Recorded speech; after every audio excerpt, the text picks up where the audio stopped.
ఇమ్మడి బొమ్మ ఈ పేరు ఎక్కడా వినలేదే అనుకుంటున్నారా? లేదు, ఇది అందరికీ తెలిసిన పేరే.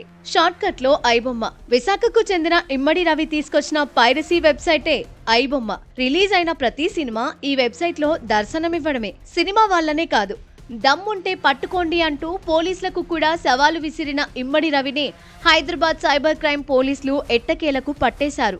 విశాఖకు చెందిన ఇమ్మడి రవి తనపై కేసులు నమోదవ్వడంతో భారత పౌరసత్వాన్ని వదిలి కరీబియన్ దీవుల్లో ఉన్న సెయింట్ కిట్స్ అండ్ నెవిస్ దేశ పౌరసత్వం తీసుకున్నాడు. ఫ్రాన్స్ లో ఉంటూ 2019లో ఐబొమ్మ వెబ్సైట్ ను స్టార్ట్ చేశాడు. దాదాపు 21,000 సినిమాలను పైరసీ చేశాడు. అమెరికా, స్విట్జర్లాండ్ వంటి దేశాల్లో సర్వర్లను పెట్టాడు. తాజాగా ఫ్రాన్స్ నుంచి హైదరాబాద్ వచ్చిన అతడు కూకట్పల్లిలోని రెయిన్ విస్టా ఫ్లాట్ లో ఉండగా పోలీసులు అదుపులోకి తీసుకున్నారు. కూకట్పల్లిలోని అపార్ట్మెంట్ లో అతడి ఫ్లాట్ నుంచి హార్డ్ డిస్కులు, కంప్యూటర్లు, కొన్ని సినిమాలకు సంబంధించిన హెచ్డి ప్రింటులను పోలీసులు స్వాధీనం చేసుకున్నారు.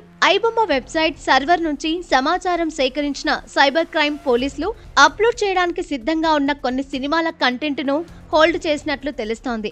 దమ్ముంటే నన్ను పట్టుకోండి అంటూ సవాలు విసిరిన రవితోనే ఐబొమ్మ సర్వర్లను క్లోజ్ చేయించారు పోలీసులు.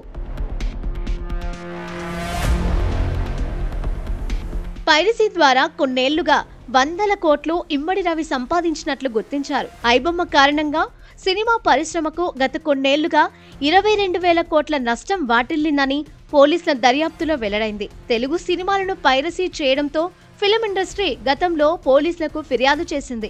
ఈ నేపథ్యంలోనే ఐబొమ్మ వెబ్సైట్ నుంచి సవాల్ వచ్చింది. దీన్ని ఛాలెంజింగ్ గా తీసుకున్న సైబర్ క్రైమ్ పోలీసులు ఈ వెబ్సైట్ పై నిఘా పెట్టారు. ఇటీవలే హైదరాబాద్ రావడంతో కూకట్పల్లిలోని ఫ్లాట్ లో రవిని అరెస్టు చేశారు.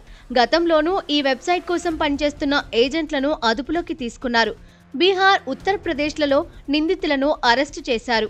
తాజాగా దీనిపై హైదరాబాద్ సిపి సజ్జనార్తో రాజమౌళి, దిల్ రాజు, చిరంజీవి, నాగార్జున భేటీ అయ్యారు. అనంతరం సజ్జనార్ ప్రెస్ మీట్ నిర్వహించారు. పైరసీతో సినీ ఇండస్ట్రీకి తీవ్ర నష్టం వాటిల్లిందని, ఈ నేపథ్యంలోనే ఇమ్మడి రవిని అరెస్టు చేసినట్లు తెలిపారు. ఐటీ యాక్ట్, కాపీరైట్ యాక్ట్ కింద మరో 4 కేసులు నమోదు చేశామన్నారు. సినిమాలను పైరసీ చేయడంతో పాటు బెట్టింగ్ యాప్లను ప్రమోట్ చేశాడన్నారు. ఒక వెబ్సైట్ బ్లాక్ చేస్తే మరో వెబ్సైట్ తయారు చేశాడని మొత్తం 65 మిర్రర్ వెబ్సైట్లు నిర్వహించాడన్నారు. 1972లో విడుదలైన గాడ్ ఫాదర్ నుంచి ఓజీ వరకు అన్ని సినిమాలు ఆ వెబ్సైట్లో అప్లోడ్ చేశాడన్నారు. మొత్తం 21,000 సినిమాలు హార్డ్ డిస్క్ లో ఉన్నాయన్నారు. సినిమాల పైరసీతో మొత్తం 21 కోట్లు సంపాదించగా అందులో 3 కోట్లు సీజ్ చేశామన్నారు. అయితే ప్రస్తుతం రవి దగ్గర 50 లక్షల మంది సబ్స్క్రైబర్ల డేటా ఉందని, దీన్ని సైబర్ నేరగాళ్లు వాడుకునే అవకాశం ఉందన్నారు. ఏపీ, తెలంగాణతో పాటు వివిధ రాష్ట్రాల్లో కూడా ఐబొమ్మపై కేసులు నమోదయ్యాయి. సినిమాల పైరసీ రవి ఒక్కడే చేస్తున్నాడా? ఇతను వెనుక ఎవరెవరు ఉన్నారు? నెట్వర్క్ ఎక్కడెక్కడ ఉంది అనే అంశాలపై పోలీసులు ప్రధానంగా దృష్టి సారించినట్లు తెలుస్తోంది.